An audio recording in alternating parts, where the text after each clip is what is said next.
The Prime Minister, because it emerged last year that Mr Cameron had written to his local council complaining about cuts to services. I'm very proud of the NHS in Oxfordshire and everyone who works in it. And having met recently with the head of the Oxford Radcliffe Trust, I know that he supports this move towards more 7-day services. Earlier this month, we learnt that David Cameron's mother had signed a petition against cuts to children's services.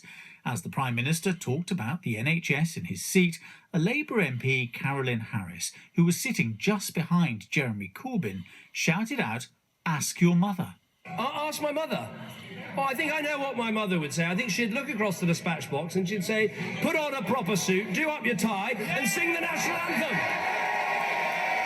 Now, of course, that wasn't really a response to Carolyn Harris. That was a dig at Jeremy Corbyn. Either way, Mr Cameron promptly sat down. The Speaker called Jeremy Corbyn, who was wearing a light brown jacket and dark trousers and a red tie, but the Labour leader then found he had to wait at the dispatch box for the Conservative laughter to die down. Some Tory MPs waved their order papers. One or two even slapped their thighs. The noise increased when Labour MPs began to shout at the Conservatives, calling them Bullingdon boys. Mr Speaker, if we're talking of motherly advice, my late mother would have said, stand up for the principle of a health service free at the point of use for everybody. Because that's what she dedicated her life to, as did many of her generation.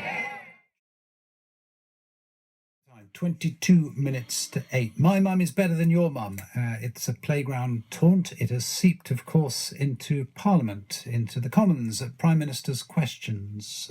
Childish? Well, some said it was, and we thought we'd ask some children what they thought. Ask my mother.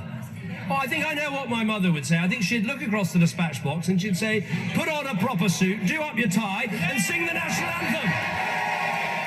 And I didn't see why they were talking about their mothers when they were fully grown men. Because I'm a child, I usually talk about my mother now, but I don't see why you would be talking about it when you're 30 or older.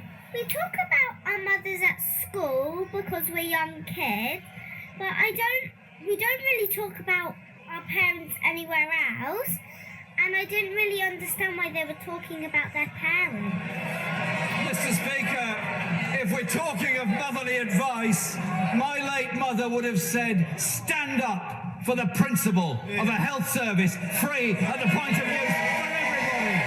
And I didn't see why everyone was going,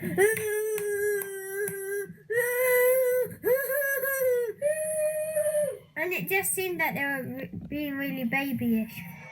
Because that's what she dedicated her life to, as did many of her generation. I once went to the Houses of Parliament and I found out that you're actually not allowed to insult people.